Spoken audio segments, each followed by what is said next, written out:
Bonjour, bienvenue dans Demain c'est quoi? Un carnet sonore d'une trentenaire qui avance à petits pas, entre introspection, cuisine et liberté.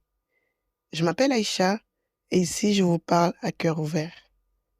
Je parle de moi, de mes doutes, de mes rires, de mes colères, de mes rêves et peut-être aussi un petit peu de vous.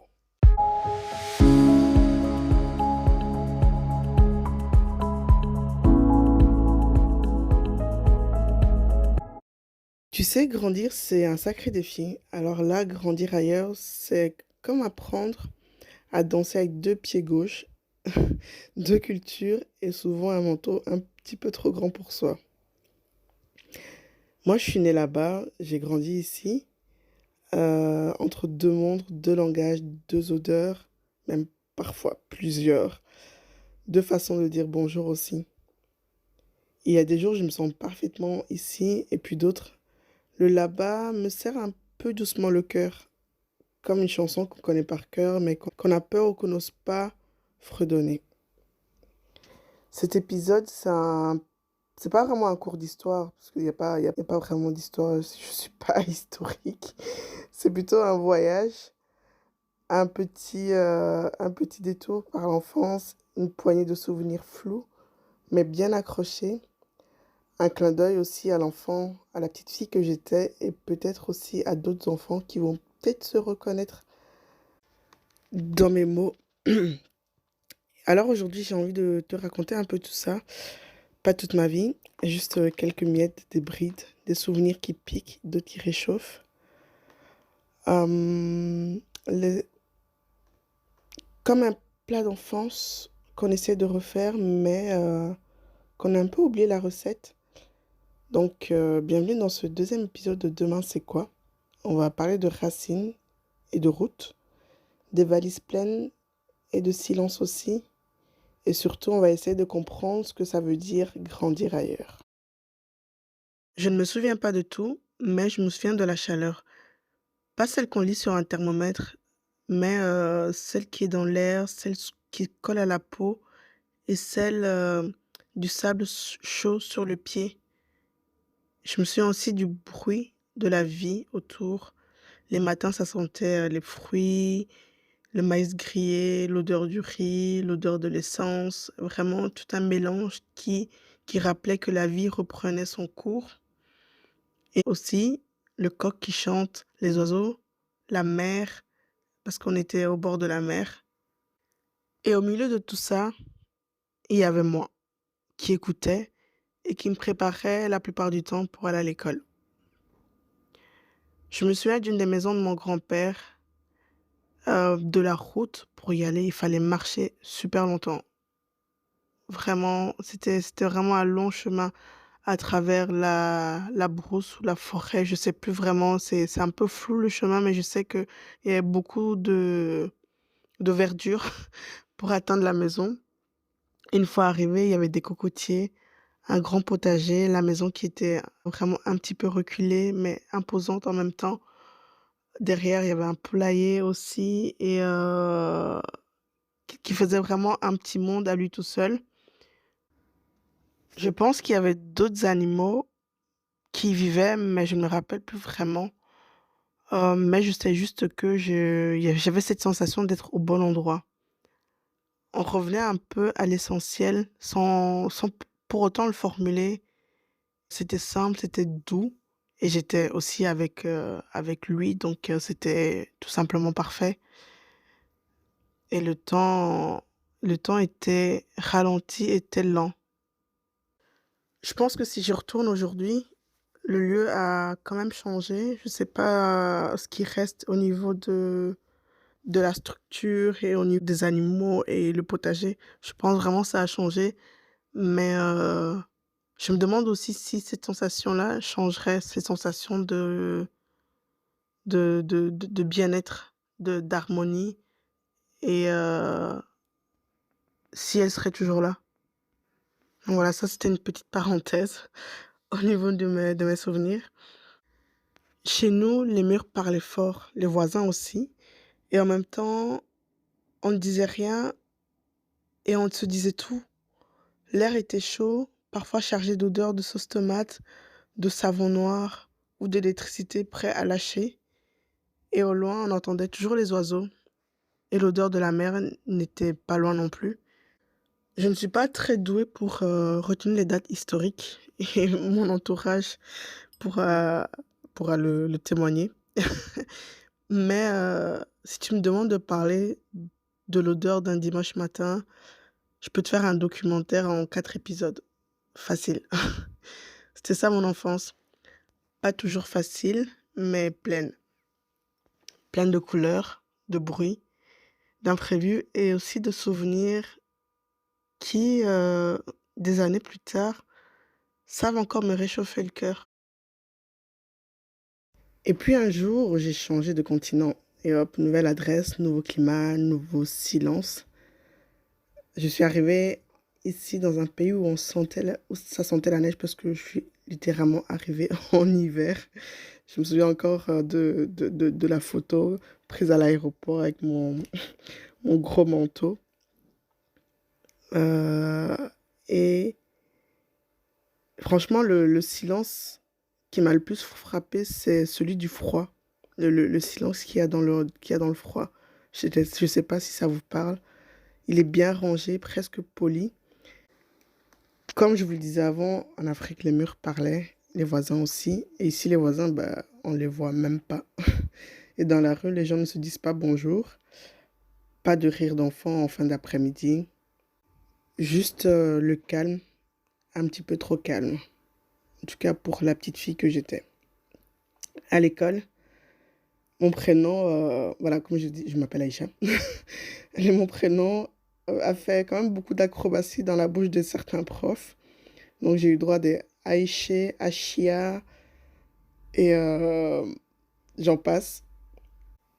Donc je répondais quand je reconnaissais le ton un petit peu hésitant parce que c'était maladroit et mignon à la fois. Le choc, ce n'était pas la langue parce que le français, je l'avais dans ma tête. J'ai étudié en français en Afrique, à Lomé. Et, euh, et je parlais français aussi, tout simplement. Non, le vrai choc, c'était la culture. La façon de dire, de ne pas dire, l'espace entre les gens, les règles implicites et la nourriture. Je me souviens des voyages scolaires et il y en a vraiment un qui m'a marqué, c'était les classes de neige. C'est un peu une colo d'hiver. On partait en France ça s'appelait Marcinelle en montagne, c'était près de Chamonix, je pense. Et c'est là que j'ai eu ma première boum. Donc les lumières tamisées, les slows maladroits, les chaussures qui glissent sur le carrelage, les petites invitations, les soirées déguisées aussi. C'est à cette période que je me rappelle, j'ai mangé ma première lasagne avec souvent des salades très vinaigrées, très très vinaigrées. Et depuis, j'adore cette combinaison. Je mange souvent ma lasagne avec une salade à côté. Je me souviens aussi des cartes postales qu'on devait envoyer à notre famille, vraiment typées bonjour, je vais très bien, on mange bien, on s'amuse bien, on fait bien du ski, tout est parfait. J'espère que chez vous ça va aussi. Et donc c'était vraiment une révélation et un voyage qui m'a un peu permis de resserrer aussi les liens avec mes camarades de classe. Donc, au retour de ça, je me suis habituée un petit peu plus. J'ai commencé à comprendre certains codes, à m'ajuster. Donc, pas pour devenir quelqu'un d'autre. Donc, non, juste pour commencer à faire un peu de place à cette nouvelle culture en moi. Mais il y a aussi une chose, c'est que l'arrivée ici n'a pas été juste un changement de décor, donc c'était pas juste une question de climat ou de langue ou de lasagne. C'était aussi un bouleversement affectif. Donc je suis venue ici accompagnée en partie de ma mère. On s'est vraiment accrochés l'une à l'autre comme on a pu. Et pendant que je découvrais ce nouveau monde, un autre monde s'éloignait de moi, notamment mon grand-père, parce que à cette période-là, peu de temps après que je sois arrivée, il est malheureusement parti. Donc, lui, c'était vraiment un ancrage pour moi, un des piliers un peu silencieux au niveau de ma famille, qui tenait tout, des fois sans rien dire. J'ai continué après cet événement à apprendre à vivre ici, pendant que là-bas, on apprenait à vivre sans lui. Et c'est peut-être ça aussi, grandir ailleurs. C'est perdre un repère. Juste au moment où on essaie d'en créer des nouveaux. C'est à ce moment-là que j'ai compris qu'il fallait composer avec les absences et construire avec ce qui reste. Alors j'ai fait ce que font beaucoup d'enfants dans ce genre de situation. Je me suis adaptée. Pas comme dans un film dramatique, pas du tout. Plutôt comme un petit caméléon curieux. J'ai appris à dire hein sans trop rouler les R, à goûter les plats qu'on me proposait qui n'étaient pas forcément de ma culture, avec politesse. Même si des fois ça manquait terriblement d'épices. À sourire quand on écorchait mon prénom, Aïché, comme je disais tout à l'heure, et j'en passe. Il y avait des moments où je me sentais un peu à côté, mais aussi plein d'autres où je trouvais ma place petit à petit, même si dans le fond, j'étais quand même une enfant assez solitaire. Une blague qu'on comprend, une copine qui rigole dans la cour, un pull trop grand, qu'on choisit quand même parce qu'on aime bien la couleur et on aime bien le côté fluffy et confortable que ça procure. C'est vrai que parfois je me sentais entre les deux, ni vraiment d'ici, ni tout à fait de là-bas. Mais à force de jongler, j'ai fini par créer mon propre rythme. Et aujourd'hui, quand je repense à la petite de moi de l'époque, je lui dis merci. Merci d'avoir tenu bon, même avec des bottes trop grandes. Merci d'avoir gardé un peu de là-bas dans tes poches et d'avoir laissé ici lui apprendre des trucs aussi. Parce qu'au fond, c'est ça. On ne choisit pas toujours où on atterrit, mais on peut choisir comment s'y installer. J'y ai fait l'expérience à plusieurs reprises après. Mais tu sais, avec le temps, j'ai arrêté de vouloir absolument choisir un camp. J'ai compris qu'on pouvait être à la fois un peu d'ici, un peu de là-bas et surtout beaucoup de soi. Alors j'ai commencé à rassembler les morceaux, à ne plus les cacher, mais en faire quelque chose de moi. Aujourd'hui, j'apprends à ne plus choisir, à dire que je viens d'ailleurs avec douceur, à aimer ce mélange en moi, même s'il est parfois inconfortable. Je fais la paix avec le silence, j'aime beaucoup les silences, avec les accents, avec les manques. Et je cuisine beaucoup, parce que c'est un de mes langages de l'amour. Je mets du gingembre dans ma soupe de carottes, je mets mes racines dans mes casseroles et je me raconte autrement. Aujourd'hui, je ne choisis plus. J'ai rangé la honte dans un placard. Je garde mon ici, mon là-bas dans la même valise. Et même si parfois elle est un peu lourde, je la porte avec un peu plus de fierté. Et quand ça tangue, je retourne dans ma cuisine. Je cuisine. Je fais revenir les oignons, je réécoute des chansons. Et je me rappelle que je ne suis pas toute seule à chercher un endroit où poser des racines. Et parfois, il suffit d'une odeur qui remonte du fond d'une casserole pour que tout s'aligne de nouveau. Souvent, c'est la cuisine de ma mère.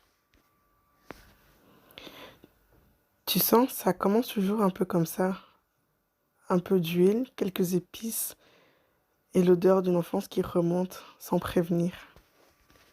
Donc pour continuer dans la lignée, aujourd'hui je t'amène dans ma cuisine avec une recette toute simple, mais pleine de surprises.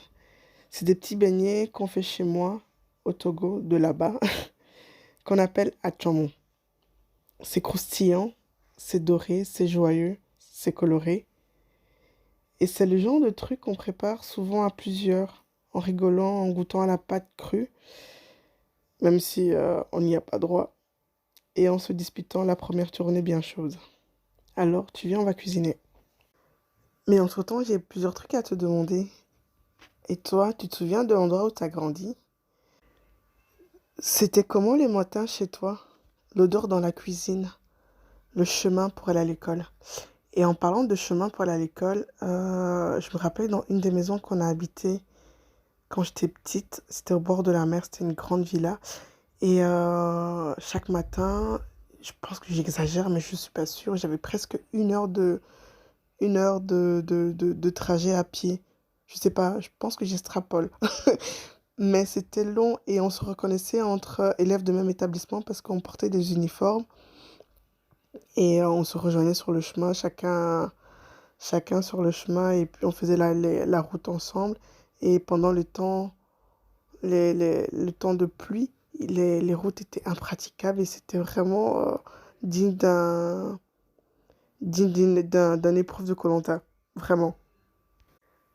Avec ça, j'ai l'impression aussi que mes souvenirs, des fois, sont un peu flous. Comme si on les avait lavés plusieurs fois à la machine ou qu'on était vraiment repassé dessus et qu'on les avait étirés. Je ne sais pas si tu visualises un peu. Toi, de ton côté, est-ce que tu as déjà eu l'impression de devoir tout réapprendre à dire peut-être bonjour, les premiers accents que tu as eu dans une autre langue? Est-ce que toi aussi, tu as un jour été l'autre? Ou est-ce que tu as vu quelqu'un essayer de s'adapter doucement à ton monde?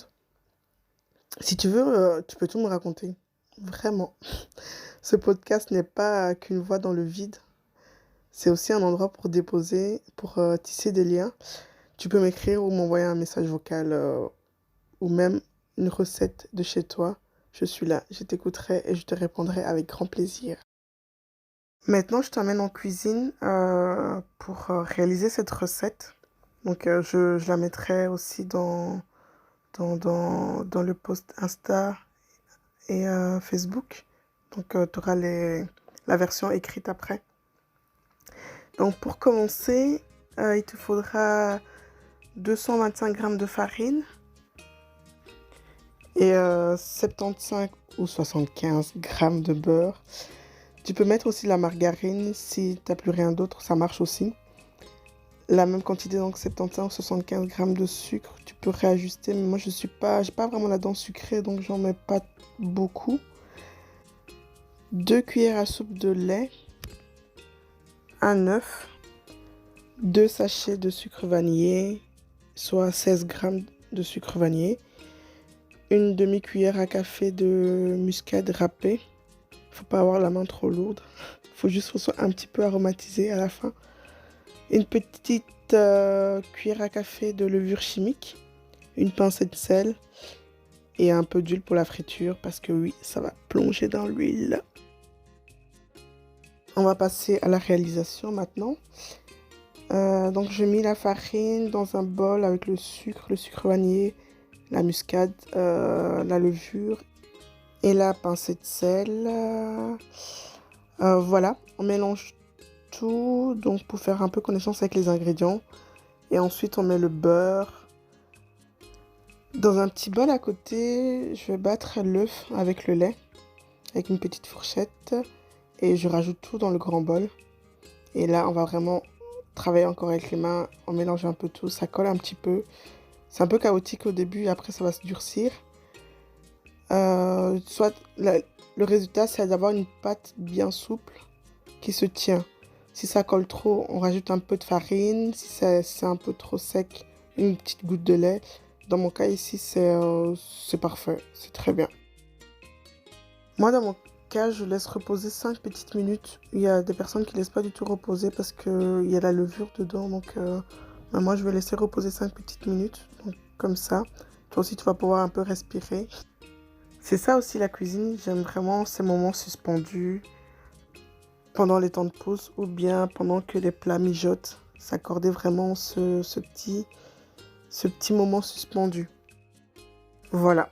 Maintenant, je mets de la farine sur mon plan de travail et j'étale ma pâte.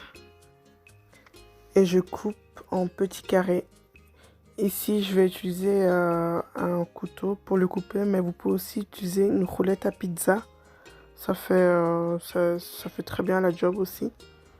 Faut pas chercher la perfection, c'est juste des petites bouchées, toutes petites bouchées qui donnent envie. Donc voilà, c'est fait. Et maintenant, on chauffe l'huile et on plonge tout dedans. Au fur et à mesure, les petites boules vont remonter à la surface. Donc, il faut vraiment vérifier. Il ne faut pas que ce soit trop blanc non plus. Et il ne faut pas laisser trop longtemps. Faut pas qu'il crame en fait. Tout simplement, il faut vraiment qu'il soit tout doré, tout beau. Et pour les égoutter, donc mettez-les sur du papier absorbant et soufflez un peu dessus et bonne dégustation. Merci à toi d'avoir écouté ce deuxième épisode de Demain c'est quoi? Si ça t'a parlé, ça t'a fait sourire, penser ou juste un petit peu saliver, partage-le, parle-en autour de toi et surtout, prends soin de toi, vraiment. Et si tu veux prolonger ce moment, viens me dire à quoi ressemble ton enfance à toi. Un souvenir, une odeur, une recette ratée ou réussie. Tu peux aussi partager tes atchements sur Instagram ou sur Facebook. Ou juste venir papoter. Je te lirai, c'est promis. Et la prochaine fois, on parlera d'identité, de ce prénom qu'on a écorché plusieurs fois, de ce miroir qui nous connaît à moitié. Voilà, je vais pas t'en dire plus, mais prépare-toi, ce sera un petit peu comme feuilleter un vieil album photo. À très vite et d'ici là, croque la vie, même si elle colle un petit peu aux doigts.